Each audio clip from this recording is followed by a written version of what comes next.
네, 문재인 대통령이 사회 원로들을 청와대로 초청해 오찬을 함께하며 다양한 의견을 청취했습니다. 사회 원로들은 패스트트랙 전국 경색을 해소하기 위해 문 대통령이 직접 나서야 한다고 건의했는데요. 취재 기자 연결해 알아보겠습니다. 신호 기자. 네, 청와대입니다. 네, 문재인 대통령이 사회 원로들과의 간담회에서 정치권의 대립과 갈등 상황에 대한 우려를 밝혔죠.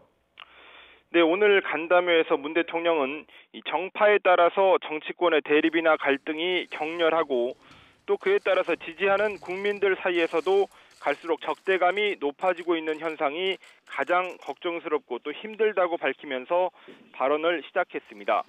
이 대통령이 좀 더 협치 노력을 해야 하지 않느냐는 그런 얘기도 많이 듣는다면서 당연히 협치를 위해서 더 노력을 하겠다고 말했습니다. 문 대통령은 여야정 국정상설협의체가 제대로 운영되지 않고 있는 부분에 대해 강한 아쉬움을 표현했습니다. 정치 상황에 따라 표류하지 않도록 아예 분기별로 개최하는 것까지 지난해 다 합의했는데 한 걸음 더 나가지 못했다고 지적했습니다. 이미 지난 3월에 열렸어야 하는데 벌써 2달째 열리지 못하고 있는 상황이라고 밝혔습니다. 이 적폐 수사에 대해서도 언급했는데요. 이제 적폐 수사 그만하고 좀 통합으로 나가야 하지 않겠냐 그런 말들도 하는데 이 살아 움직이는 수사에 대해 현 정부는 통제할 수도 없고 또 통제해서도 안 된다는 생각이라고 분명히 밝혔습니다. 또 국정농단이나 사법농단이 사실이라면 아주 심각한 반헌법적인 것이기 때문에 타협하기도 어렵다고 선을 그었습니다. 문 대통령은 그렇기 때문에 빨리 진상을 규명하고 청산이 이루어진 다음 그 성찰 위에서 얼마든지 협치하고 타협도 할 수 있는데 이 국정농단이나 사법농단 자체를 바라보는 기본적인 입장이 달라서 어려움이 많다고 말했습니다. 네, 꽉 막힌 패스트트랙 전국을 풀려면 문재인 대통령이 직접 나서야 한다는 요청도 있었다고요.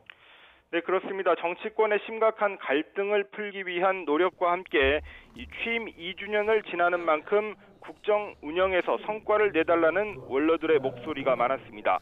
윤여준 전 환경부 장관은 6개월 뒤면 반환점이고 이제 성과를 내야 할 때인데 야당이 극한 저항을 하면 대통령이 포부를 펴기 힘들다면서 이 대통령이 전국을 직접 풀려는 노력을 해야 하고 또 대통령이 나서지 않으면 문제를 풀기도 어렵다고 조언했습니다. 여당인 민주당도 아직도 야당처럼 보이고 있다면서 융통성을 보여야 한다고 지적했습니다. 김명자 전 환경부 장관은 이 모든 이슈에서 진보와 보수로 갈라지면 문제를 해결하기 어렵다면서 국민 통합을 강조했고요. 김우식 전 청와대 비서실장은 인재 등용에서 탕평과 통합을 강조하고 경제 문제에서 성과를 보여서 국민 불안을 해소해야 한다고 말했습니다. 송욱은 포항공대 석좌 교수는 정권이 반환점을 도는 지금 정책 기조의 전환이 필요하다면서 소득주도 성장을 고용주도 성장으로 바꾸는 등의 변화를 제안했습니다. 문 대통령은 이야기를 쭉 듣고 마무리 발언에서 과거의 진보와 보수라는 낡은 프레임이 통하지 않는 세상이고 상식과 실용에 따라서 판단하고 4차 산업혁명에 대응해야 한다면서 이런 부분에서는 성과를 거두고 있다고 평가했습니다. 지금까지 청와대에서 YTN 신호입니다.